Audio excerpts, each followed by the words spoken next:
sports fans? This is Robert with WTP Sports Dudes here live on this rainy Sunday morning here in Columbus, Ohio, ready to do another edition of Talking Sports Sunday where we're going to recap week 8 in college football and a little bit of other things. I got my man SEC Sean with me here this morning. How you feeling, SEC Sean? Good. This weather got me messed up. Had some insane football yesterday. Man, we could be on this show for 6 hours and not cover it all. But we're gonna do our best. We're gonna give our best to break it down how we feel and what's going on, so these sports fans out there can see what's going on. Yeah, you're right about that. We had some serious college football action yesterday, plenty of scares, some top 10 losses. But it's what you want to see when you're watching college football. You want to see all of the dramatics. And I think we got quite a bit of it. Starting on Friday night when Miami went down and lost to the freaking Louisville Cardinals. What did you think about that game? And was Miami one of your better teams going into that game and they just didn't show up at home? Yeah, I had Miami as my number 2 seed going into the playoffs.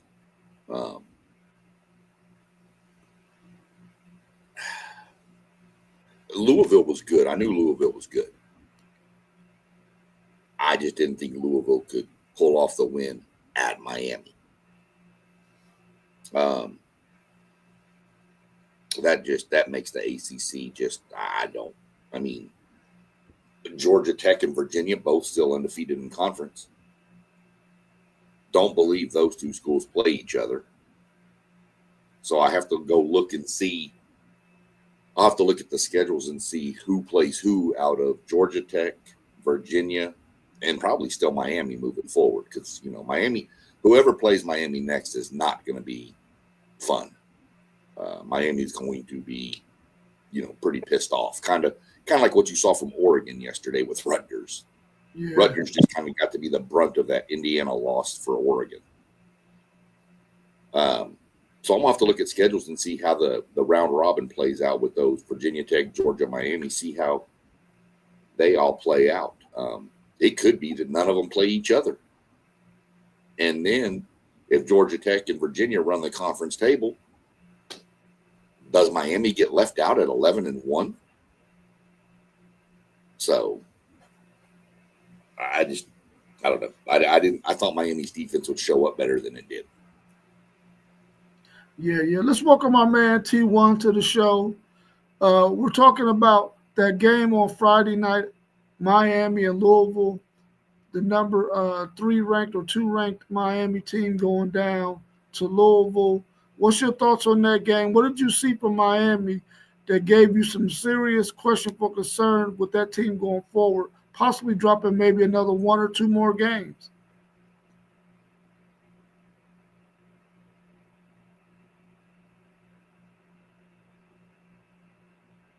Oh, maybe he's not there yet. Maybe he's not ready to go. We'll wait and check in on T1 here in a little bit.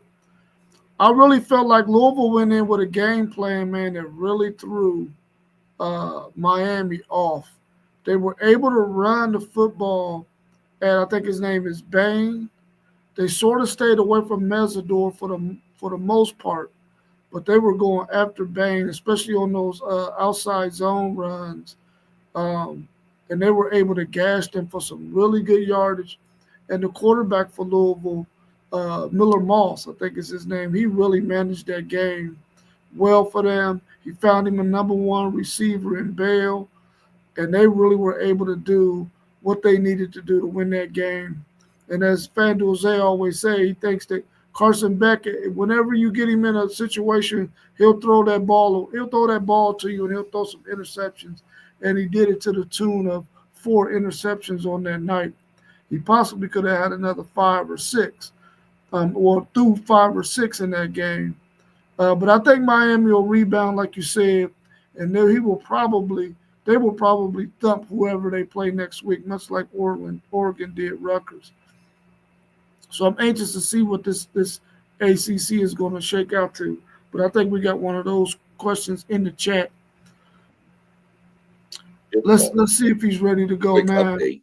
I looked up the schedules real quick. My fault, fellas. I don't know what just happened. We're just gonna call it. We're not gonna call it user error. We'll call it computer. We'll call it rain issues. That's what we're gonna call it. I looked up the schedules while you were giving your breakdown, Robert. Those three teams, Georgia Tech, Miami, and Virginia, do not play each other. Oh, wow. So we can mess around and have 3 one-loss teams vying for the ACC championship game. No, Georgia Tech's undefeated in conference. So is Virginia. Oh, they're undefeated. And so is Virginia in conference. So if those two win out, they'll play in the ACC championship game. That shifts Miami out. That's what I'm saying. Is there any way possible that an 11-1 Miami team could be stunned? You know? But we can get into that on a later on question. But that's just weird. I don't see an 11-1 Miami being left out, though.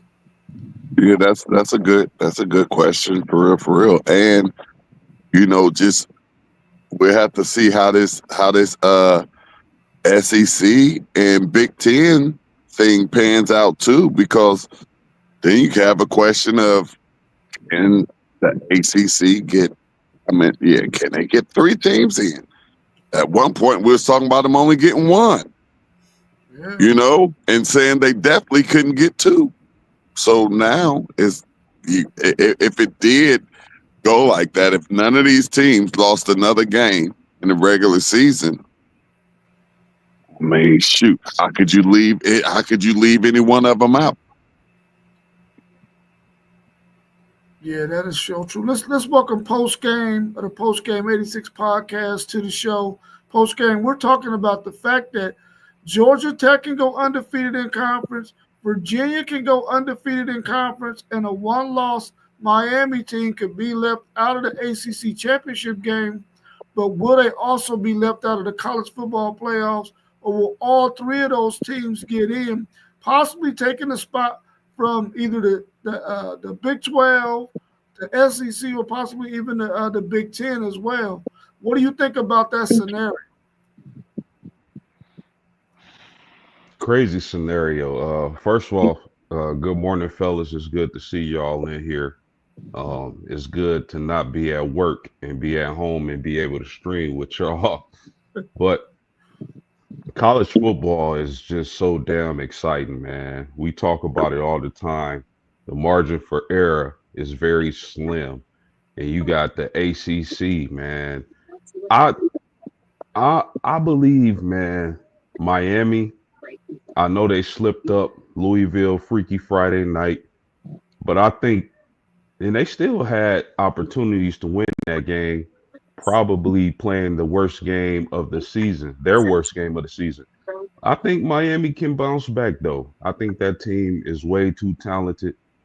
And I think as the season continues, some of those teams will fall off, a la Virginia.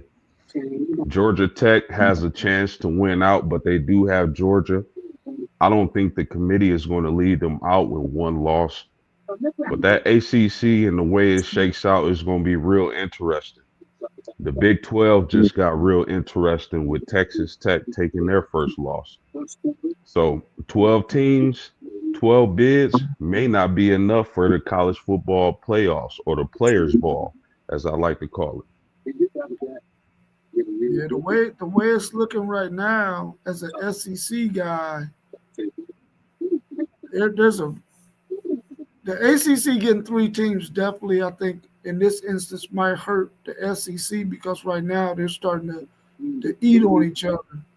And you're going to have some teams that are going to possibly have 3 losses, definitely 2, and they're going to be trying to hope that the committee shows them some favor. But a 2-loss SEC team is not going to get any favor over a 1-loss Miami team that does not make the ACC championship game. I don't think that's going to happen. So you're liable to see 3 teams from the ACC getting in. And I don't think any of us was banking on that number from the ACC. We were thinking 2 or 1, 2 at the most. So, man, it's really going to be interesting going forward. Let's go ahead and talk about that Big 12 and Texas Tech taking their first loss. BYU stayed undefeated. Is the Big 12 in trouble of possibly only getting one team in the college football playoffs?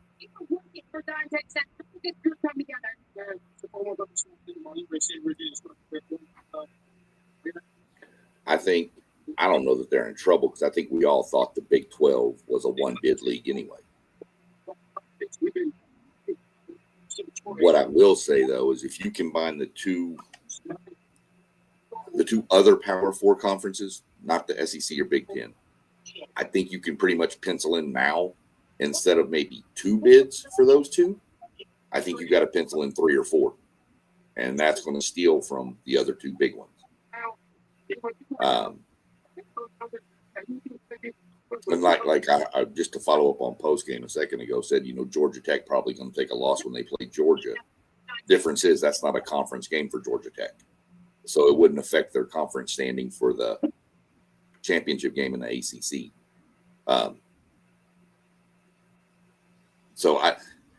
The Big 12 is wild, man. It's going to be like last year.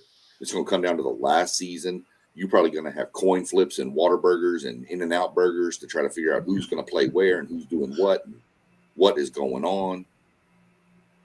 That's the wild conference right there. I have no idea what to make of it, but Tech losing takes a little luster off that conference.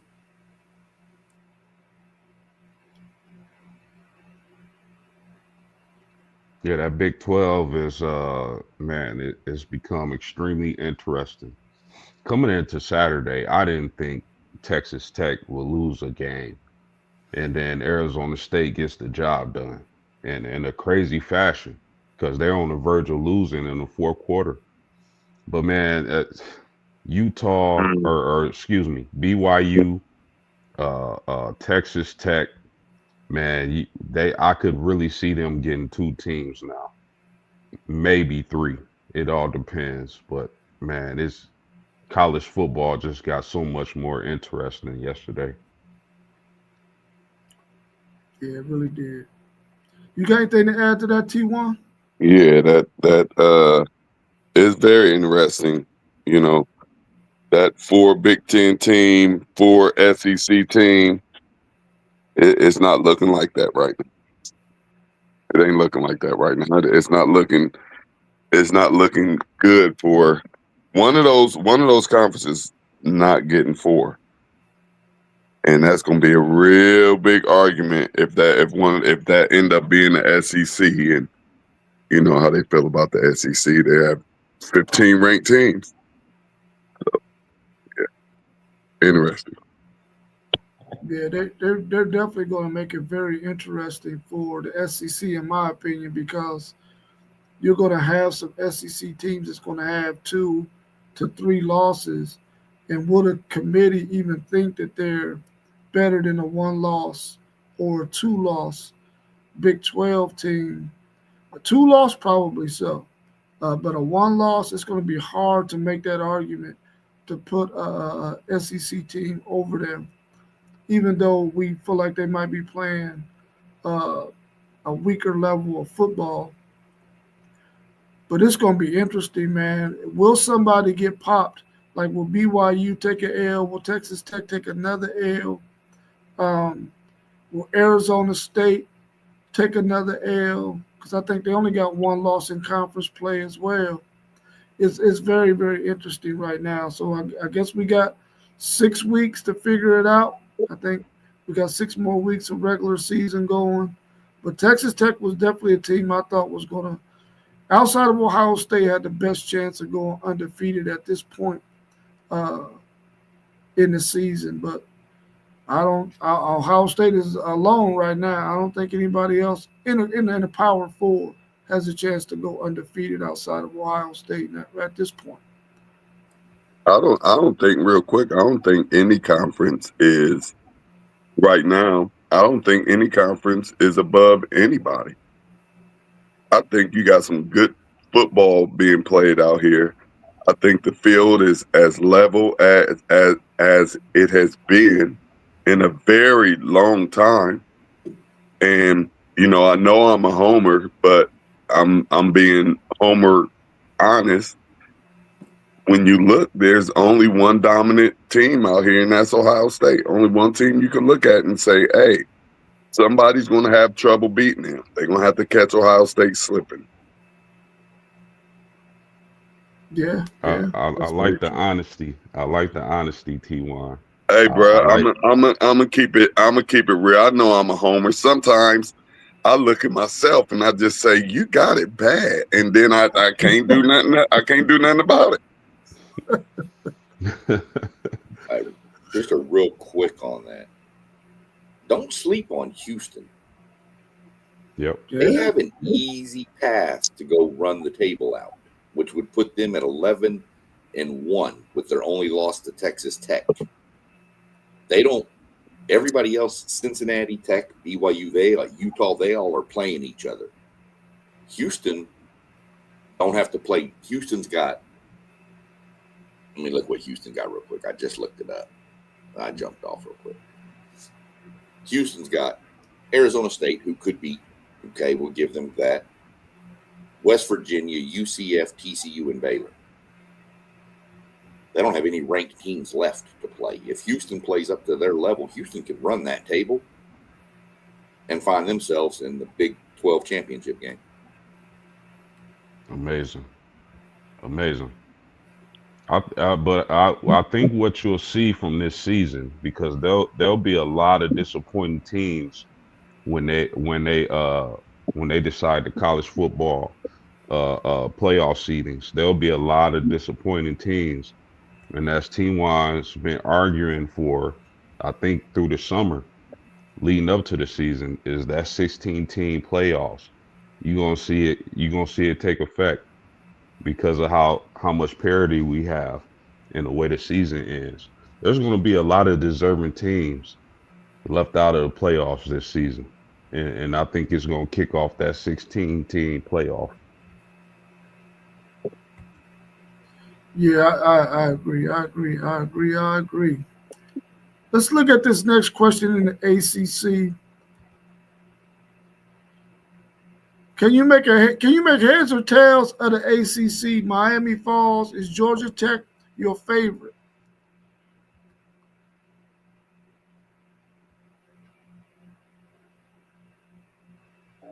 Does Tech play Miami? No. Them Virginia. Before And, you jumped on, I gave it out. Virginia, Georgia Tech, and Miami don't even play each other. None of those three play each other. Bro, that's oh my goodness. And to have Georgia Tech, that's why I was saying Georgia Tech and Georgia won't matter for the conference. But Georgia Tech and Virginia, if they run undefeated, pushes Miami out of the ACC title game. Bro, that's ugly. Right. That's really ugly. Oh man. And then can we didn't mention Louisville. We didn't mention Louisville. Did SMU hold off Clemson last night? Yeah. Wow. Man, the ACC is a mess. I believe SMU Miami play this week. Wow. That's a must win for Miami. And I still think Miami is going to bounce back, man. That's just too talented of a team, man. Sorry, it's 2 weeks. Sorry. I think they'll bounce back. I think Miami is going to run the table. Who does Miami play next? Because they're going to kill them. Stanford. Whoever they play next. Yeah, it's going to be a massacre. That's what I said earlier. It's going to be a massacre. It's going to be like what Oregon did to Rutgers yesterday with their taking their anger out on somebody. Yeah, speaking of Stanford, Rob, how about Stanford beating Florida State last night? Yeah. Well, two people on this show was telling this certain person to pump the brakes and be humble and all that other stuff, man. And I don't blame you for riding high, but man, I think we all saw signs that Florida State wasn't quite there. After they beat Alabama, we sort of seen the signs that they might have had some kinks in their armor. That there was going to be some things that once teams had some tape on you, they was going to be able to expose. And we talked about it. Will they be able to, once they get punched in the mouth, will their mindset be to fold like they did all last season, or will they say, "Okay, I got hit in my mouth. I got to start punching back, and hit some people in the mouth myself"? And we are not seeing that. They take what's that? 4 losses now.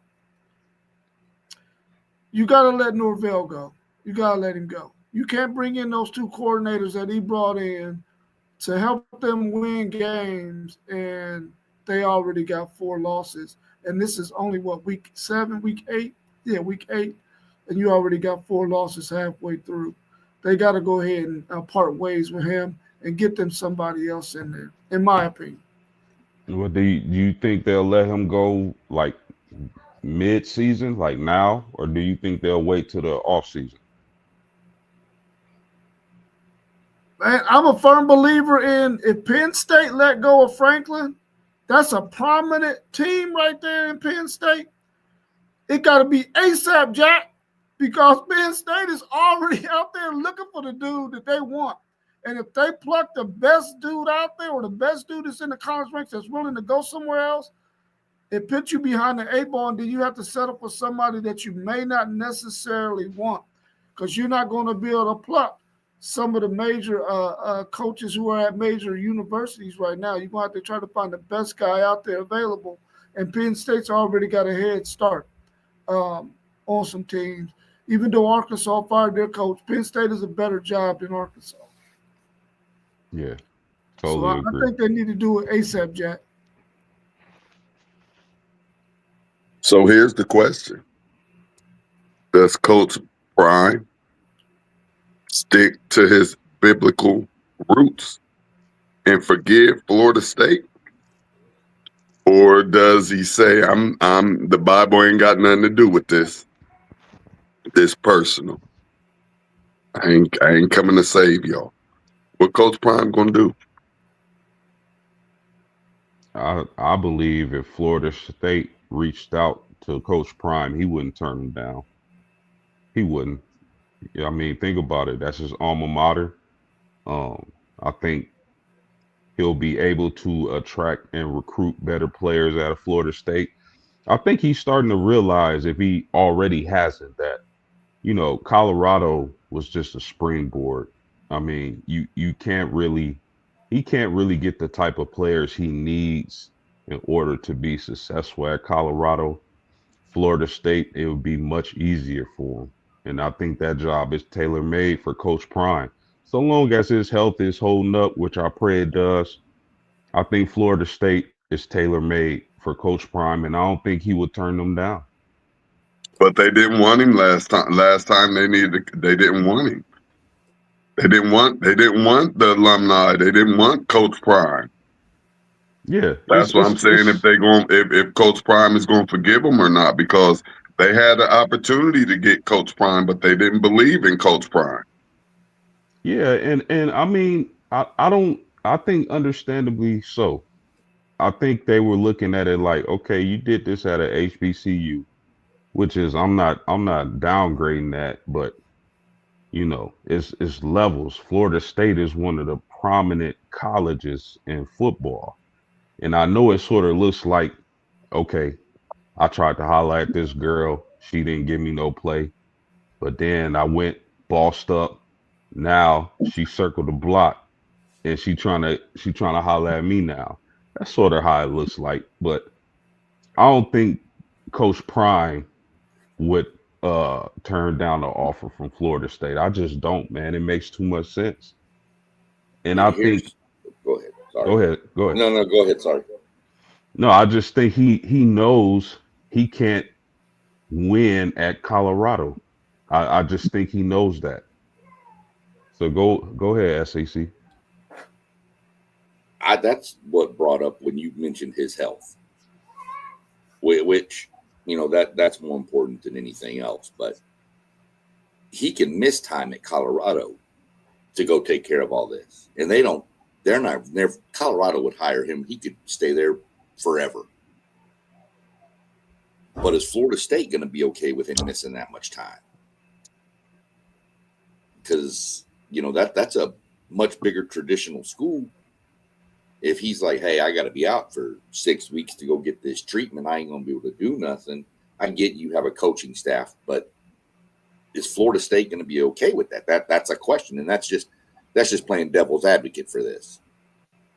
I think Deion in Florida State makes great sense, but if I wanted to play devil's advocate, that'd be my question. Can Florida State take the risk on the health issue?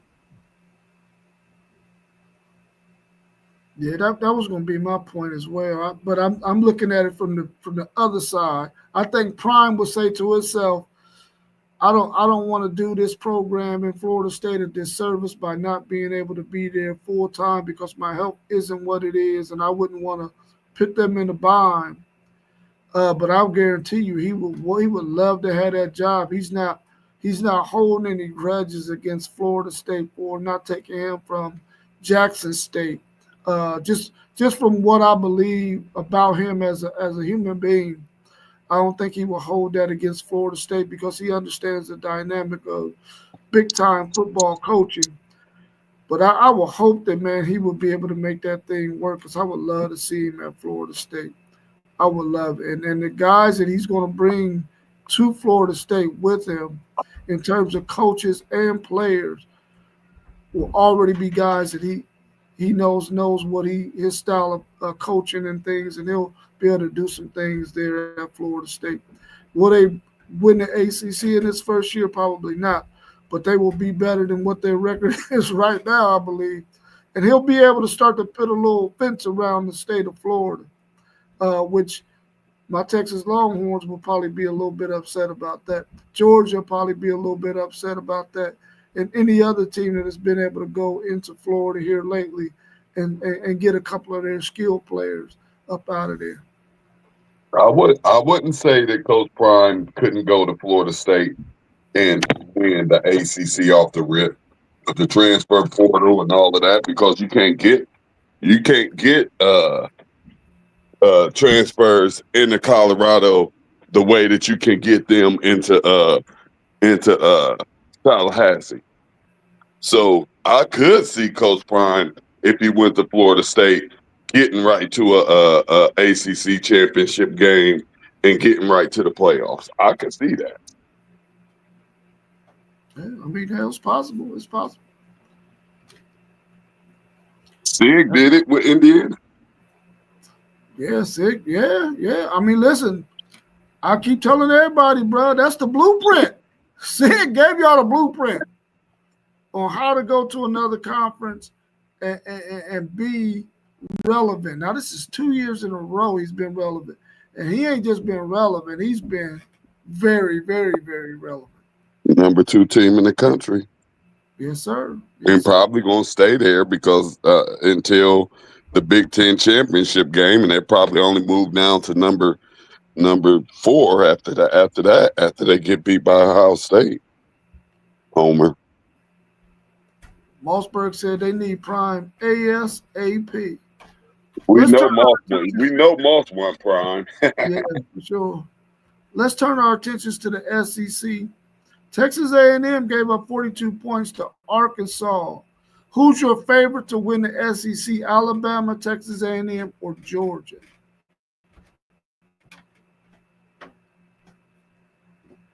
Man, listen, I don't think it's any shame in giving up 42 to Arkansas. Arkansas, if you look at the statistics, is one of the better offenses in the country. They are not one of the better teams in the country. They are one of the better offenses in the country, led by Taylor Green. The only team that really set that offense down, not to brag, but was Notre Dame. Every other team Arkansas hung points on. In the SEC right now has to be Alabama. I think Texas A&M is second, followed by Georgia. The SEC is going to be real interesting. Can one of those two lost teams kind of stay afloat? Rob, can your Longhorns stay afloat and make a run for it at the end of the season? I don't know. This is college football, man. There upsets happen. We saw that yesterday. But yeah, definitely right now. And what a difference a few weeks make. Because after week one, people were saying, who's Alabama's next coach going to be? And look what they've done since that Florida State loss. So you got to give it up to Bama. They just barbecued Tennessee, and that's my favorite for the SEC right now. But Texas A&M, I think it'll be Alabama and Texas A&M for the SEC championship game right now.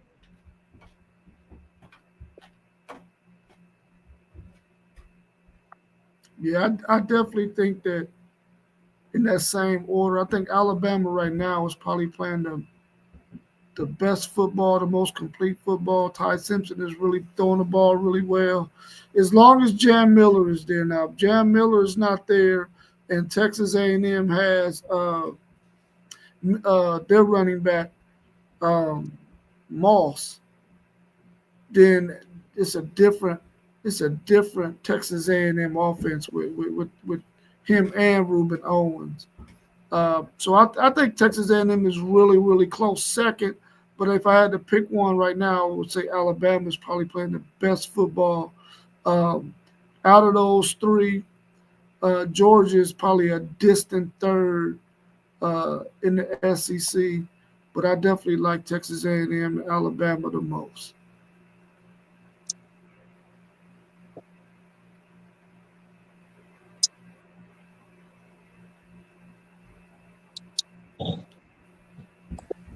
I didn't know if T was going to say something or not, but you're right. Post game, Arkansas is a top 5 offense, and let me tell you something. If you ain't watched that quarterback, go watch that kid. He's, I think, 6'4", 230, and runs 22 miles an hour. Or 21.4. Dude, and they got some backs that are just y'all up north probably know more, but there was a running back used to play for the Cowboys, Marion Barber. Went to Minnesota, I believe. Yeah, Minnesota. Right? Mm-hmm. You remember in the fourth quarter games, even in the NFL level, people didn't want to tackle that dude. That's Arkansas's running backs. They're big and powerful. Arkansas' problem is they can't stop nobody. I told y'all going into this on Thursday night, this game scared me. I told y'all that. I told y'all any road game in any conference is hard. And you had a 2-hour weather delay, which pushed everything back. You're in Arkansas, Zay's even said it. Playing an interim coach is scary. And those kids fought for Petrino. They just don't have the talent on defense. And I'm going to tell you, you better watch E.J. Smith, Emmitt Smith's son. That kid has taken over the Le'Veon Moss role of the bruising back. Kind of the Thunder Lightning. Reuben Owens and Jamarian Morrow are your Lightning, and you got him and Amari Daniels as more of your Thunder. We still got a stable of running backs. I mean, we still rushed for 217 yards without our best running back. Again, it's against Arkansas, so take that for what it's worth. I might have been able to rush for maybe 20 yards if you give me about 30 carries.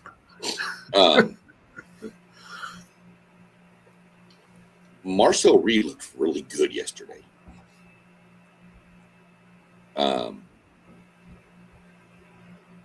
I see the question coming up in a little bit, but that's a name you might need to throw into the hat for that trophy at the end of the year. We'll know more. I need A&M to go 1-1 in the next week. Next 2 weeks, 3 weeks, whatever. The next 2 games, they need to go 1-1. If they go 1-1, you can pretty much pencil A&M into the college football playoff because they'll finish 10-2. Right now, Alabama is top of the SEC. They're playing the best. I still have A&M second, not so. Georgia's third. I think you're right. I think it's the top three, and then it's kind of a gap to 4 or 5, which would probably be Ole Miss, Vandy. Vandy looked really good. So we'll see, but that's probably I think you have the top 3, then a fall off to 4 or 5, then you have a fall off even further to 6 through 10, and then from there it's just bottom feeders, as Zay likes to say. We'll see what happens. Not too upset about giving up 42. I thought it'd be a high-scoring shootout game, and I liked our chances because I just knew they couldn't stop us. And I know, real quick, Rob, let me make this point. I know a lot of people, sometimes people will look at a game and say, oh, well, y'all gave up 40 plus points. But a lot of times people miss this. Can your team win in multiple ways? Can they win a defensive game? Can they win a low scoring game? Can they win a shootout? So there's some positives in that. I don't want people to just look at, oh, they gave up X amount of points. No, they proved they can win that style of football. And Scooby, thanks for tuning in. He said, go Dogs. Okay, yeah, go Dogs. To follow up on that post, I heard you say earlier about Notre Dame. The only difference I see in that Notre Dame game versus any other Arkansas game was the game Pittman got fired after, and that team just flat out quit. When Notre Dame, and don't get me wrong, Notre Dame made them quit. But that team had no fight in that second half. They didn't even care. They were just walking through the motions at that point. So if they play again, would the score be the same? I don't think so. I think Arkansas would put up more points on them, but I still think Notre Dame wins. That's just how I'm looking at that. But you're right, what they did to A&M after A&M beat Notre Dame makes Notre Dame look that much better, which in turn helps A&M. So I'm good either way. Let's welcome my man Parlay Poet of Blitzburg Podcast to the show. Right now, we're talking about the SEC and the teams that we think are the top 3 teams in the SEC between Alabama, Texas A&M, and Georgia. Most of us said that we believe Alabama's probably right now the best team, with a close second being Texas A&M and Georgia being right behind them. What's your thoughts on the SEC? And if you have any thoughts on the ACC, what's happening there, and the Big 12, you can give us those thoughts as well. Well, we can just talk about the SEC right now. Yeah, it's the 3 y'all was talking about. That's the 3 I will put up at top. But right now, Bama's on fire. They found out what they have to do to make Ty Simpson better. Their receivers is nice. And from Ryan Williams to being the best receiver on that team to Bernard being the best receiver on that team. You know what I mean? But now they still have to find somebody to run that rock. They don't have no healthy, stout running back like they used to be having. But right now, they're the 3 top. Okay. Thanks for tuning in. Sports Destroy Wiffle ball game. He said Notre Dame is good and they should be a top tier team. The way they're playing right now, yeah, they are. If you haven't subscribed, please subscribe to the channels that you see here right now, and then we got some more channels scrolling across the bottom. Please subscribe to those as well. Let's go and take a look at the Big Ten and what we saw yesterday. And let me get your thoughts on this question. It looks like Ohio State and Indiana are on a path to play in the Big Ten championship game. Can Indiana hang with the Bucks?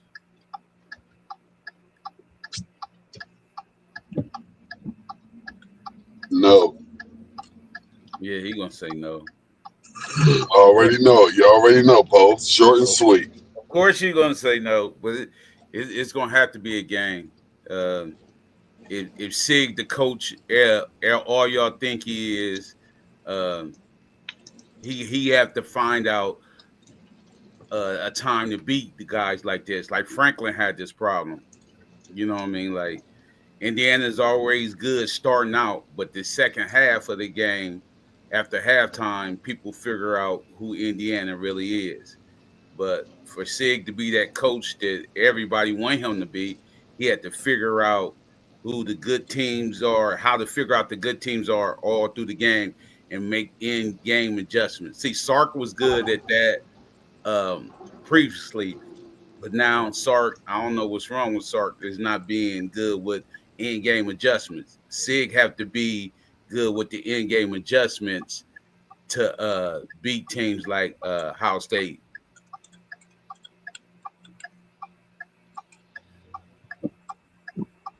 Can they hang with Ohio State? Absolutely. Can they beat Ohio State? That's a different question. I think Indiana has everything you need to hang with the Ohio State University. Strong quarterback play, great coaching, a defense that can play. So if the question is just hang, absolutely. I think Indiana can hang with Ohio State. And we definitely gonna find out because I think they are on a collision course. I agree with the way you put that right there, Post. They can hang with them. But that's all they're going to do is hang, have a beer or something. That's it.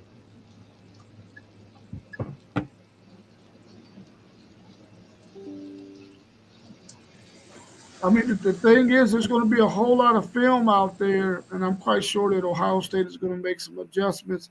But of course, Indiana is going to make some adjustments as well. I think with all the film that's going to be out there, both of those teams are going to be able to find some things that they can exploit. But I think Indiana will get them a good game, especially if their defense can play solid and maybe stop the run. Take away one of the options. You're either going to be able to play the pass or stop the run. I think the best chance is to stop the run than it is to stop that passing game. But if they can do that and get some pressure on the quarterback and make Ohio State one-dimensional, they might be able to stay in the game. But they also gotta limit possessions. If you're going to beat Ohio State, you got to keep that offense on the sideline as long as possible. Try to limit them to 8 or 9 possessions if you can in the game, and try to keep that thing close and play really, really good red zone defense and force Ohio State to have to kick field goals. If they can do that, they can definitely make it a game. But I like the Indiana team, man, more than I liked them at the beginning of the season. I had to come around on them. I guess Van Duzel was in my ear enough that I had to come around on that Indiana team. I got to give him some love. He believes they're the second best team in the country. That's Van Duzel saying that. Indiana can hang for sure with that offense. All it takes is a couple of explosive plays here and there to keep the game close. You know, can they hang? Yes. Can they win? I agree with both. No, I don't think so. I think a game like that where you have, let's just say, the number 1 and 2 ranked teams in the country, I think it's going to come down to coaching, and I would trust Ohio State's coaching staff over Indiana's right now. They just won a national championship and then upgraded their defense. Their defense is better than last year. So I think Indiana could keep it close for about a half, but I think Ohio State wears them down in the second half and then kind of pulls away. Just how I would see it. Yeah, and as of right now, there's only one possible team that could possibly beat Ohio State. Only one. There's more than one. No, Homer's telling y'all it's only one team that could possibly beat Ohio State. That Ohio State fans look out at the college world, and it's only one team. Anybody know who that team could possibly be? Michigan. That's it. And just being completely honest. Man, I thought he was fixing to be the ultimate homer and say the only team that can beat Ohio State is Ohio State. Hey, SEC. Now, that's it's in my hip pocket. It's in my hip pocket, but I want to, most of the time, I want to just keep it real. And I'm just being honest. Ain't no, and it's not a team that I look at out here and worry about. And Michigan has a freshman quarterback. I still got to be worried about them just because they Michigan. Yeah. Not worried, but that's a team that I'm not going to go into the game saying, hey, we about to beat them.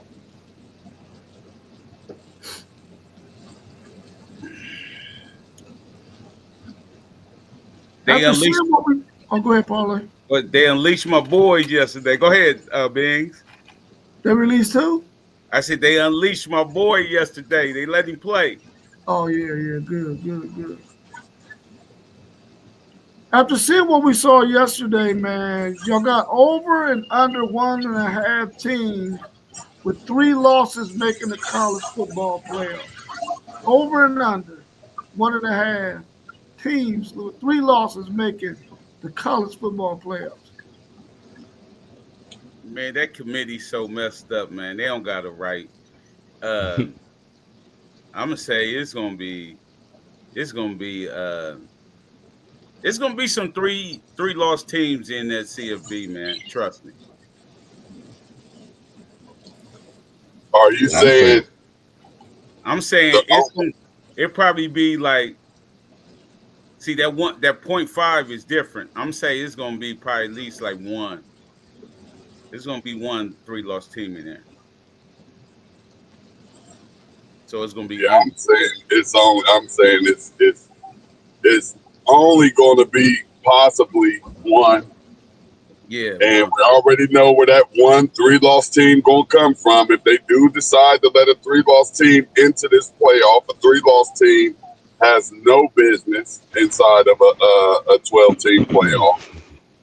But we know how much they love a certain conference, and that's the only place a 3-loss team will come from and be able to play in the playoffs. So that's under. I'm gonna take the under. I think what you're gonna find at the end of the season is a log jam of 2-loss teams. I don't think a 3-loss team is going to make it this year. Mm-hmm. What if that 3-loss team beat 2 of the teams ahead of them that only has 2 losses? If that happens, I guess I guess it will be a 3-loss team in, but I don't think that's gonna happen. I think there's gonna be too many good 2-loss teams. They gonna have a hell of a decision on their hand when they make this bracket at the end of the season. T1. I mean, I wouldn't want to be in that room deciding. I would, man. They should just wave the magic wand and be like, okay, y'all, we doing 16 this year. It's just too many teams, man. It is. They don't want to see no blowouts either this year. That's why they trying to fix that. They don't want to see no bad playoff games, man. I think it's gonna be some. I think almost all of the playoff games are gonna be bangers because I think that the playing field is leveled out even more. I think we're gonna have some bangers in this one. What, like you said, the higher seed get the home game, right? Yep. 5 through 8. Yeah. Okay. I want a home game. I don't like that. I don't want to buy. I want to play a game in the shoot. That was beautiful. Now y'all gonna get a neutral. Right. Yeah, y'all. Yeah, we're gonna get a bye. Yeah, we'll get a bye. Yeah, I don't. I think the games this year in the playoffs will be better because you're not doing that conference champion gets the 1, 2, 3. It's just seeding. Yeah. So that's why I think you're going to have much better matchups in the first round, at least. I don't know about that. I mean, I don't think a 3-loss team deserves to be in the playoffs. But let's say Indiana were to drop 2 games or 3 games, or Oregon drop 2 more. Are you going to leave them out over a 2-loss ACC or Big 12 team based on strength of, if the committee does what they say with the strength of schedule, are you going to leave a 3-loss Alabama team out over a 2-loss Cincinnati?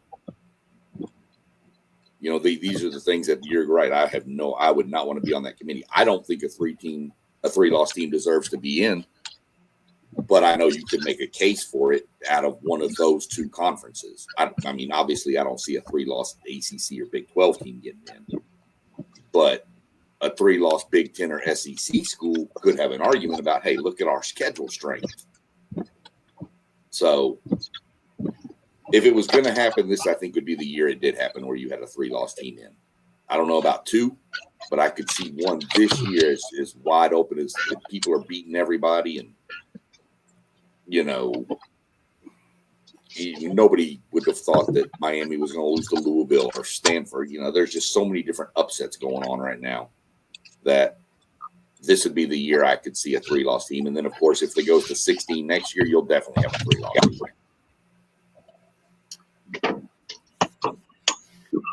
Man, the only scenario where I see, I'm thinking none will make it, but the only scenario I can see is if Alabama loses one of their conference games, but still make the freaking SEC championship game, and then they lose.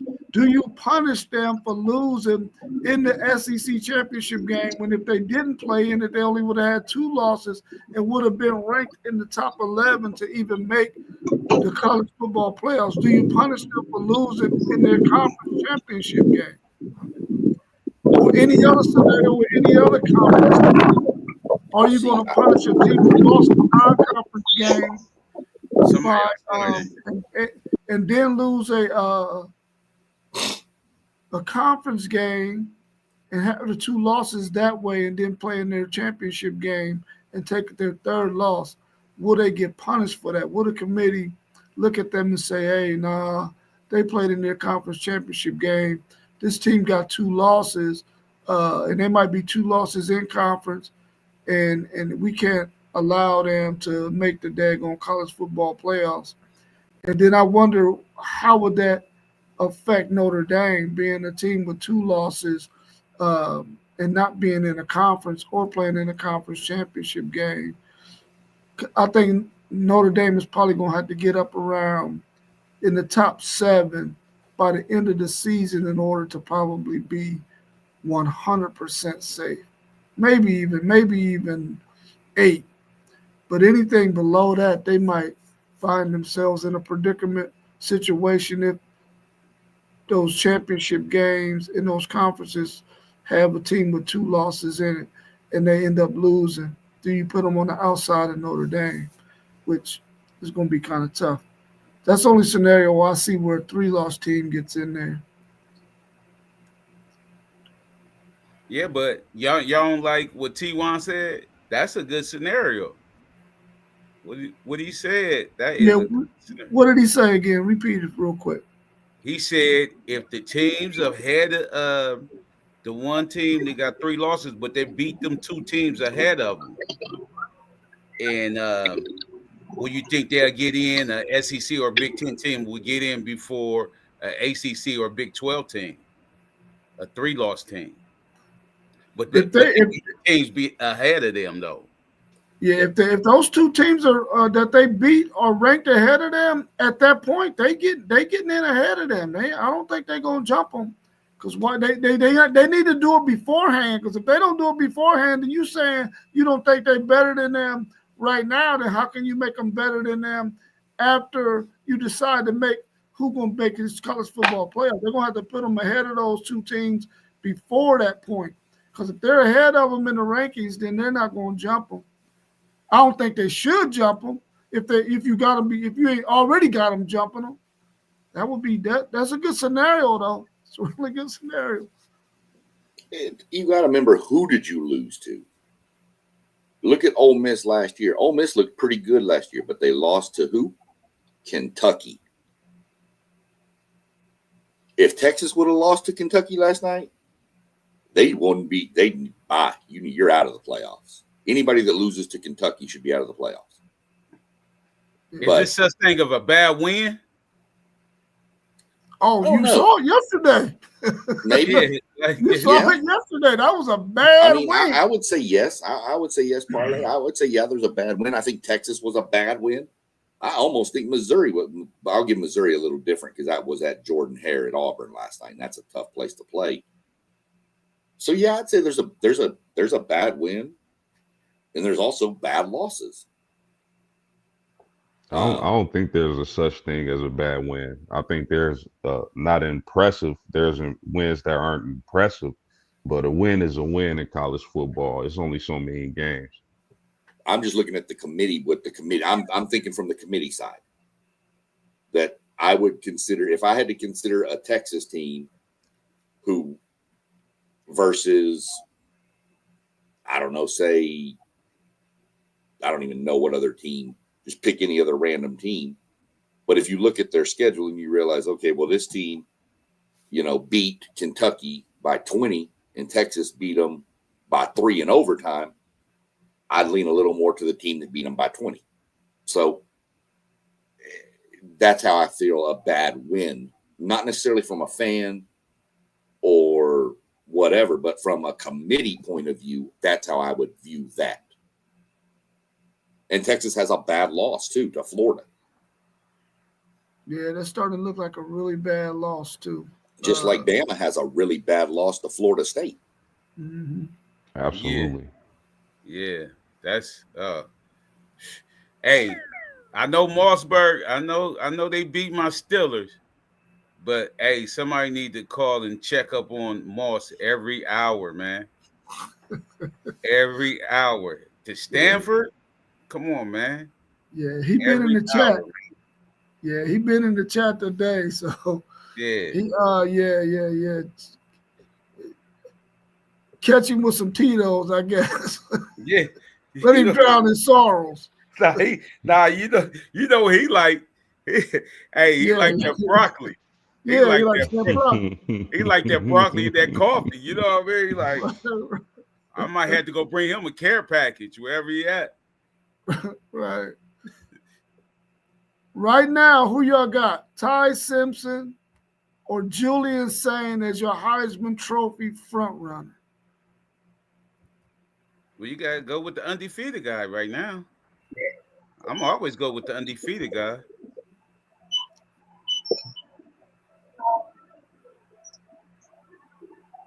Man, that's tough, man, because I do like undefeated teams when you talk about Heisman. But man, Simpson he dealing right now. He is. He dealing, man. That is tough. But I mean, it all depends on how you look at the Heisman race. Some people factor in wins and losses. As long as your losses are not egregious, I think a 1-loss team, 2-loss team. But if you're talking about specifically these two, I tend to lean towards the undefeated guy. So I'm gonna get a slight edge to saying, but this Heisman race is nowhere near wrapped up. No. So what they say the Heisman is the best college football player, right? So you know what I mean? That can go to a lot of things. This is not a homer because I hate Alabama, but I think Ty Simpson. I think he's I think he's just done better. I think it's 1 and 1A. Don't get me wrong, but I think that what Ty Simpson has done. I mean, Sayin probably has the best defense in America behind him. So even if he makes mistakes, they'll cover it for him. So I think what Ty Simpson's been doing is pretty crazy. But it's definitely 1 and 1A. But I still, after our game yesterday, I still think even though the team is terrible, somebody needs to look at that Talon Green kid for some. That dude. And don't sleep on Diego Pavia down at Vanderbilt. He got a little bit of that Johnny Manziel to him, and we all know Manziel won it. Yeah, he got a lot of Johnny in him. Yeah. He got a lot of Johnny Manziel in it. Yeah. Yeah. Where is the love? Where is the love for saying? What are y'all doing here? Are y'all not watching football? Are y'all not watching football? Are y'all not watching this young man spin this ball? He is at nearly 80% passing out of his 15, I believe, touchdowns, how many ever he has. 7 of them are for 30 yards or more. So that means he's also throwing the long ball. He's not just dinking and dumping. Man, if this kid continue this, there's absolutely no way that you don't give this kid the Heisman and the opportunity to be the next back-to-back 2-time Heisman winner. This kid is blowing stuff up, y'all. I think y'all missing something. Say that again. Nobody never gonna win a Heisman 2 times in a row ever again. Hey, and you know, we thought that Tebow had a chance after he got it after his sophomore year. He had an opportunity. If you can win that baby young in the way that Sane is spinning his ball, if he continues to spin his ball like this and break the NCAA record for completion percentage and stay undefeated, man, it's gonna be easy voting. I'm telling you right now, he would never get it twice in a row, ever. We know that you would hate to see that, Poe. We know. We get it. Happen. I'm trying to tell you. It's too much politics going into that. He would never get it. It's too much politics. They don't ever want that to ever happen, ever. But guess what? Politics get thrown out the window when you got stats to back it up. Nah, it's gonna be something, bro. Trust me. It's gonna be. If you want to go stat based, Sane has a better completion percentage, 80 to 70. Simpson has more passing yards. He has 18 touchdowns and 1 interception. Sane has 19 and 3. It's 1 and 1. Those are some great numbers. Yeah, those are some great numbers. Flip a coin. I think Alabama has played a tougher schedule that he's done it against, especially considering they lost their first game to a bad Florida State team, and he looked like trash in that game. But since then, against a slate of SEC competition, which I think he's played a tougher schedule than Ohio State. That's just my opinion. He's put up better numbers. I mean, not necessarily completion percentage, but everything else leans in his favor. Yeah, that was going to be. Oh, go ahead, Parlay. Yeah, and then it's crazy too because then like we already know Smith the best receiver in college, but what Simpson have is like his balancing out too with Ohio State. You know what I mean? We already know Schmitty, he number one, but with Bernard, Ryan Williams, and then who the guys Ohio State have? Yeah, who Ohio State and them have, it's like balancing out. And I like how Ty move in that pocket, but I still go with undefeated Sane. You know what I mean? I still would do that because he undefeated. Yeah, if I was to go with Ty Simpson, it would be because he's played in some better matchups. Going on the road to Georgia and winning that game, going on the road to Missouri and winning that game, and just having playing against a better, even going to Florida State and playing on the road. Those are 3 road games in which, you know, he played well enough for their team to win, and he had a little bit more Heisman Trophy moments. Now, Julian Sane, you can't take anything away from what that young man is doing. He is throwing that rock.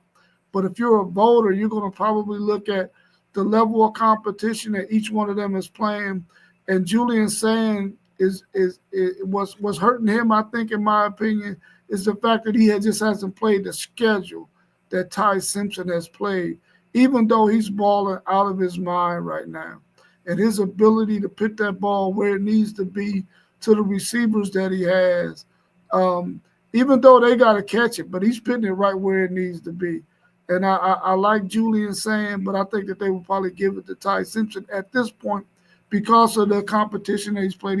He's had more Heisman Trophy opportunities than Julian Sand has had because of the level of competition that they both have played so far.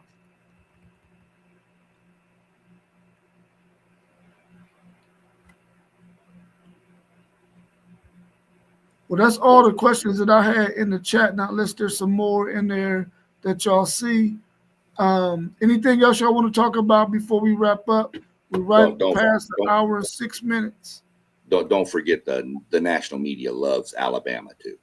Yeah. Oh, yeah. Don't forget that don't play a part in that Heisman vote. That you don't want to talk about your Longhorns, man? Look, he wants to stay way back. We can talk about them. We can talk about them. I got a question too. After the Longhorns, I got a question too. Man, what you want to know, SEC, Sean? That was nasty. I actually watched that game. I flipped back after the A&M game ended. Texas lost that game. I'm gonna tell you right now. If you don't have that punt returner, you lose that game. That's the only reason you were even tied in that game, is that kid. Who y'all got next week? Mississippi State at Mississippi State. At Mississippi State. And that might be an L for Texas. And then y'all turn around and got Vandy. Texas could be out of the playoffs in the next 2 weeks.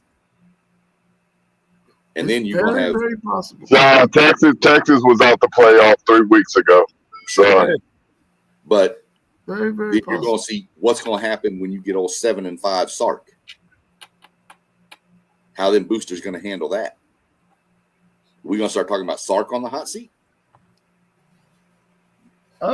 It's possible. It's possible. 7-5 ain't going to fly in Austin, Texas. I can tell you that much. Oh, that's a fact. Sark is going to be our offensive coordinator in a second. That's a fact. I would like to say that maybe they was looking past Kentucky and thinking about Vanderbilt and Georgia maybe, or maybe even Mississippi State. But I think what we realized, man, is that offensive line, it was breaking in another center because the starting center was out. We're starting a true freshman at right guard, and Kentucky understood, listen, we can't let them run the football. If they run the football, we don't have no chance in hell. So they was making sure that they was putting pressure on Arch Manning when he needed to throw, and they were stuffing us on first and second down, making it very, very difficult. And then Arch Manning was missing some throws again. And part of that is Steve Sarkisian's fault. You got to give this guy opportunity to make some easy throws to get his rhythm. He came out, and plus he came out throwing the ball a million times. I'm like, dude, establish the run first. Let these guys lean on some people, and then, you start passing. But he came out throwing the ball like crazy, which hurt us. But the defense, man, really saved the day. The kick returner, punt returner, and the freaking defense saved us in this game, which sometimes you got to win games like that, like post-game said. You got to be able to win in multiple ways.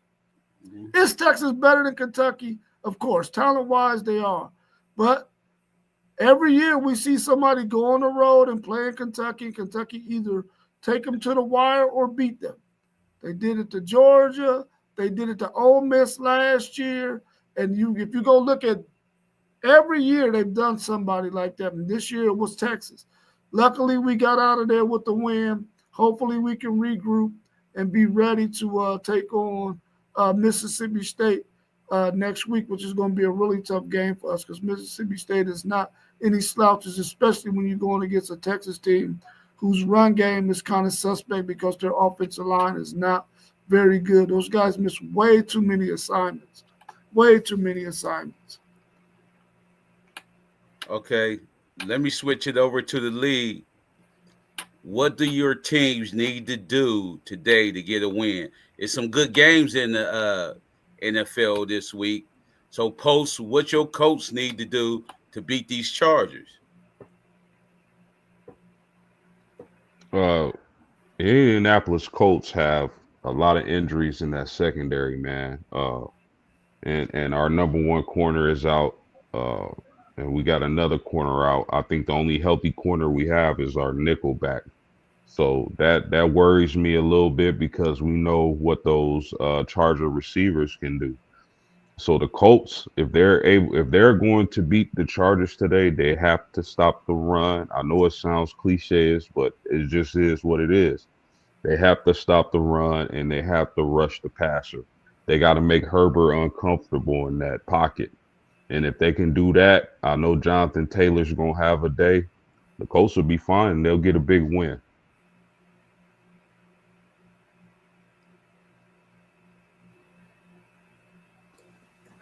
Black team already played this week. Who your team in the NFL? Cincinnati. SEC? Huh? Cincinnati. Cincinnati? I've been a Bengal. Yeah, I was a Bengals fan even when I lived down in Texas. Yeah, that's Who good. they? Mainly because they, when I played high school ball, their jerseys mimicked ours. Plus, they back then those days, boy, I'm dating myself. They had old Icky back there, and everybody loved watching Icky. So, Yeah. I became a Bengals fan back then. But what they need to do is fix their offensive line in this week. And then anytime you have a draft offensive linemen and quarterbacks with the first name of Joe. That's it. Right. I don't care if it's Joe agree Montana. with I don't that. care if it's Joe Pluto. I don't care if it's Joe Cool, the little Snoopy dog. I don't care. If his name Joe, draft him. I don't care. Get him. What your Browns need to do, T1?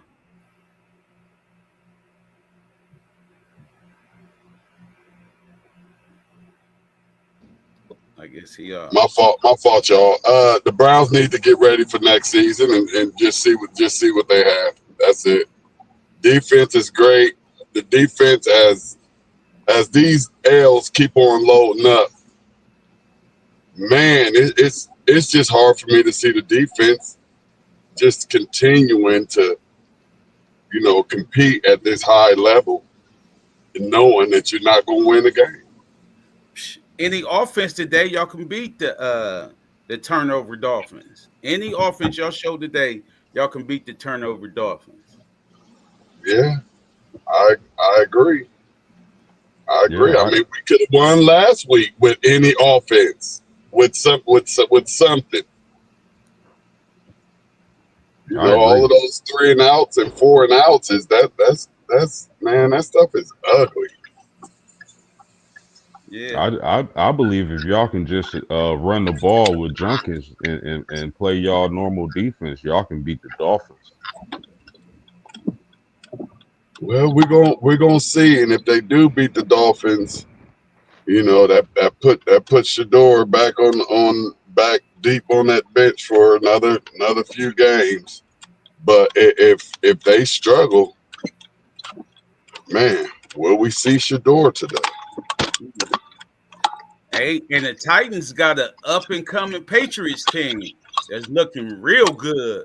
No, so how y'all gonna beat them? Didn't the Titans just get a win last week? No, we lost last week, but we beat Arizona the week before. Yeah, well, we got an interim coach in there right now, man. Hopefully the team can be sparked behind that and get a win at home against the Patriots. Now, the way we've been seeing the NFL go, teams that we think is gonna get killed at home mess around and win. I'm hoping that we can get some of that magic today. And I really feel like, man, they just got to go out there and just play, man. What do we got to lose? We're probably the worst team in the NFL from top to bottom. We probably should be tanking, but why we need to tank? We need to get better as an organization, better as a team, and we got to help that young quarterback. And I think today we got a chance to upset the Patriots, man. And I'm not saying this as a homer. I just think that we could probably do that because we've been seeing it every week. Somebody has upset a team that they were not supposed to beat. And I think the Titans got a chance to do that today. And hopefully we can get some of that magic like the Panthers had against the daggone Atlanta Falcons and beat them 30-0. Right. One thing I would say, I think y'all need to give Tajay Spears more touches, man. I don't think Pollard has the juice anymore. I would agree with you. I would make Pollard more of a third down back, maybe. just for pass pro protection. But Spears will probably be my number one runner. And we need to get somebody in there for Snead, because Snead is toast. Paying him all that money, he over there getting killed. Man.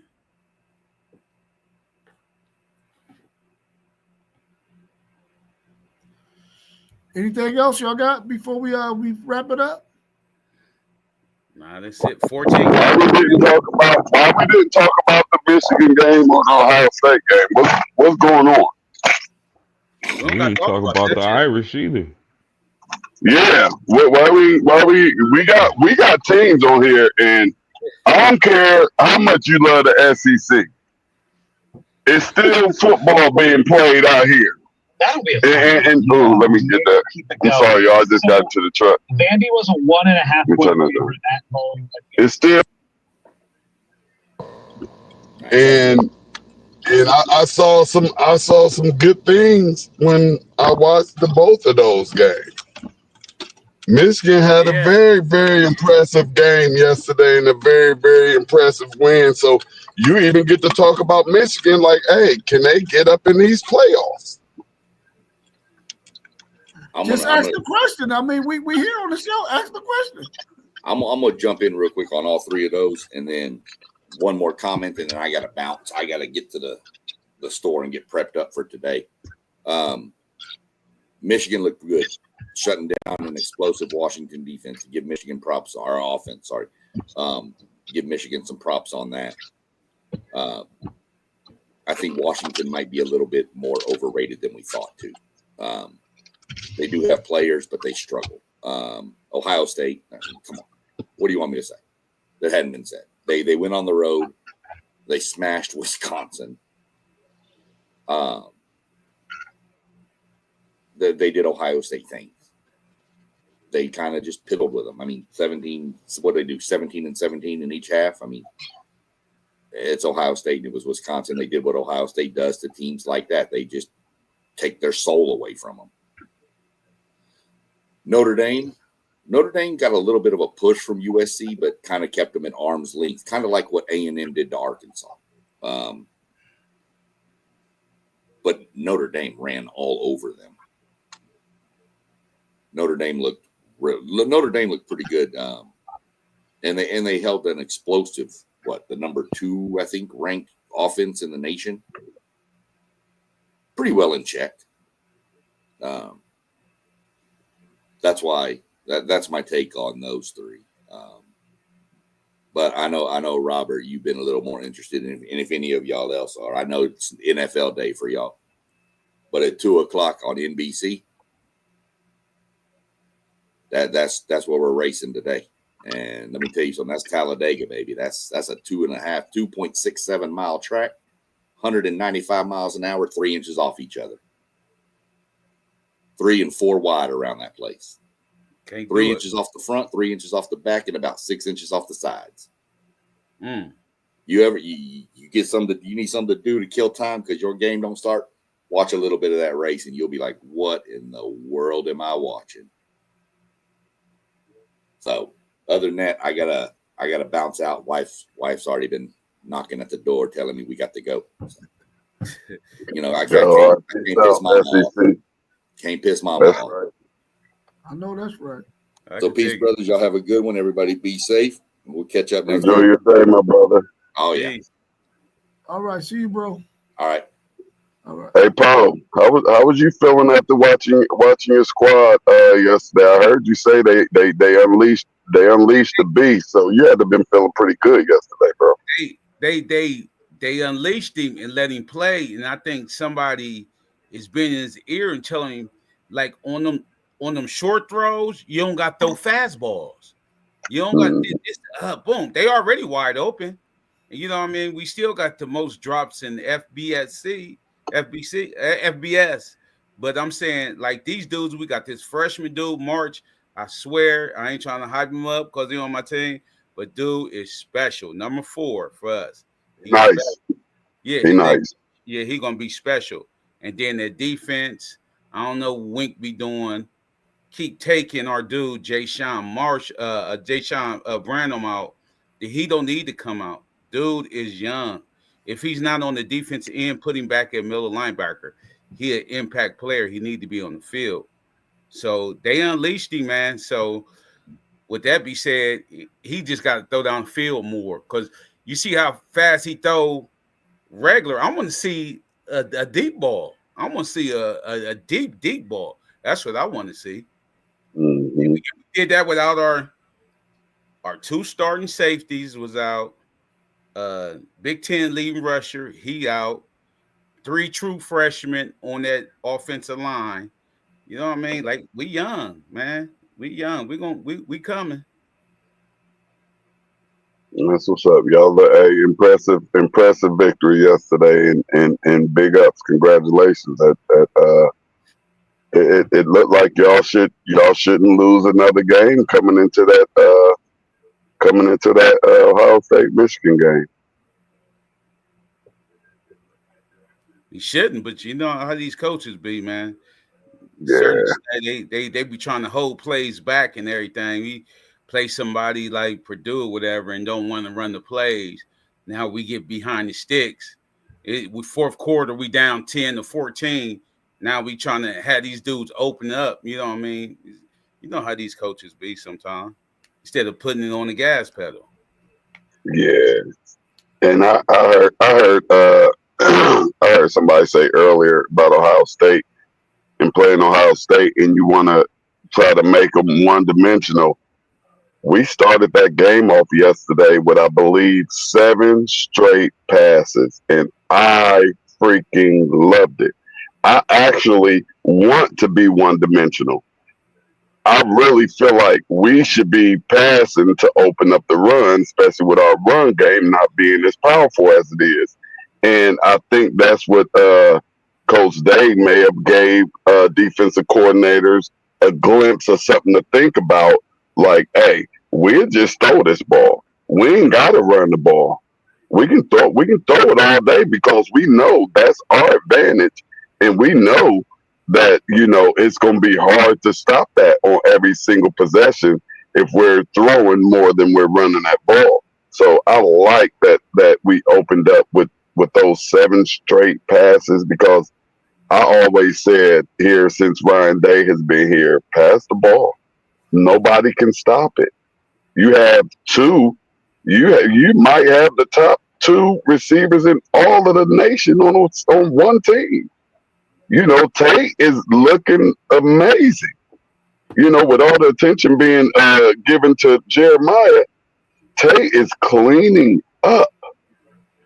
So I want to see us pass the ball. Pass the ball, pass the ball, pass the ball. Now they're on their heels. Now you run the ball and see if we can get that run game going. And if not, pass the ball. Yeah.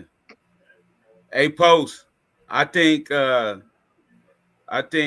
coach tuned into our stream when I told him to run the ball with them two backs. I think he tuned in, man. He had to, because after I said that, y'all been running the ball ever since.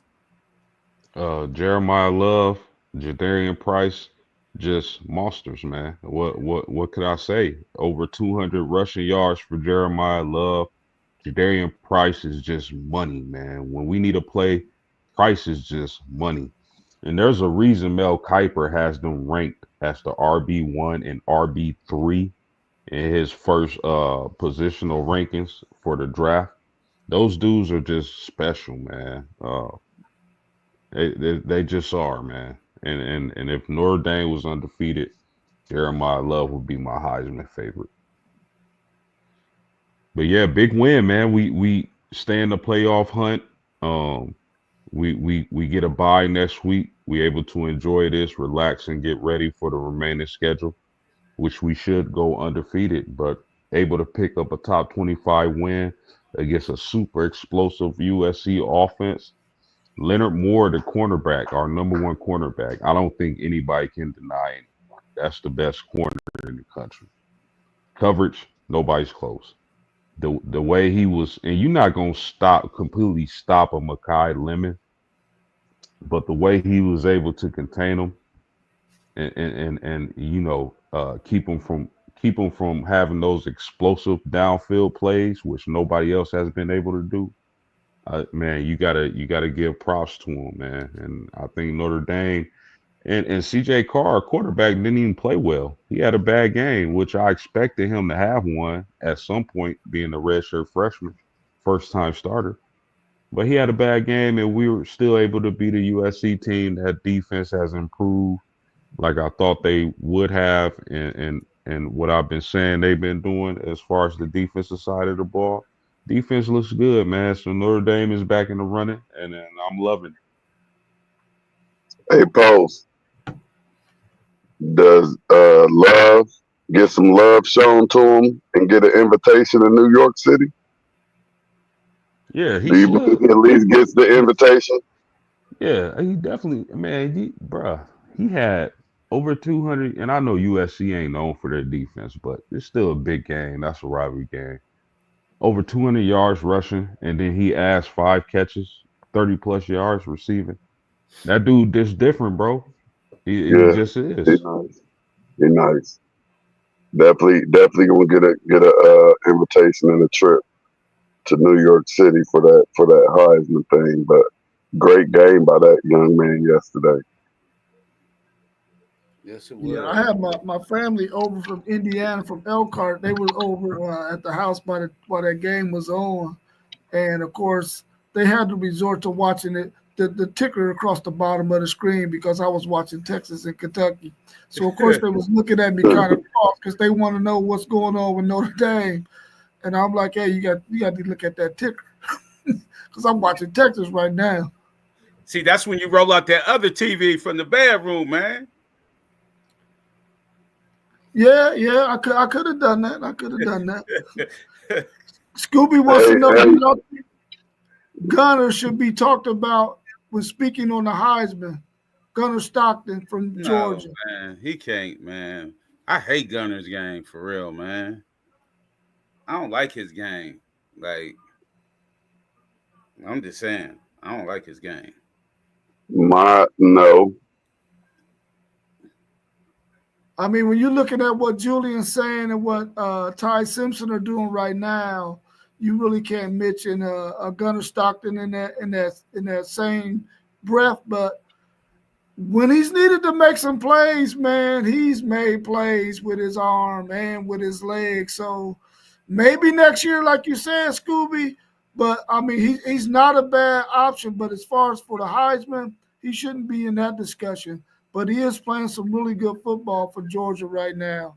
He's answering a lot of the critics, and me being one of them, being a Texas Longhorns fan, he's definitely answering some of the criticisms I've had about him in terms of being able to throw the ball down the field and being able to win with his arm when he needs to make plays, because he's been doing that the last couple of games, especially in the big game against Tennessee. Even though they lost to Alabama, I think he did enough for them to win that game as well. Their defense just needed to make a stop. And yesterday he played really well as well. So maybe next year we'll be talking about him. I just hope when my Longhorns come to Athens, we're able to slow him down and get a win on the road in Georgia. Y'all gonna put a spy on him. They don't put spies on what's the name. They ain't had no spy on Pavia yesterday. I ain't understand that. Yeah, you Why got a spy. Pavia ain't have a spy, man. He taking off, and that the whole team looking to the right. He running to the left, wide open. I'm like, they don't got no spy on this dude. Yeah, Bro, that's why Brian Kelly going Brian Kelly, bro. Yeah. Yep, every Sunday we do. Yep. He said he subbed up every Sunday. Yep. Every Sunday at 9 a.m. we right here. Not just Sunday though. Yeah, we're here Saturday morning at 8 a.m. We're here on Tuesdays and Thursdays as well at 7:45 and Wednesdays at multiple times. You just have to hit that bell on either one of our platforms, and then you'll get the notification when we're going. And our platforms are scrolling across the bottom. You can see them there. WTP for Life, Level Up Sports Team, Parlay Poe at Blitzburg, podcast. We got our man Post Game 86, and then City League TV as well. So and FanDuel he ain't got them suckers in order, and you got SEC Sean as well. Yeah. All right, so if y'all ain't got nothing else, man, we can go ahead and wrap it up, man, and enjoy the rest of your day. Enjoy this NFL action, and then we'll be talking again soon. Peace. All right, love y'all, man. Have a great Sunday, fellas. Yeah, love y'all too, man. Y'all be safe. Peace. So. There we go.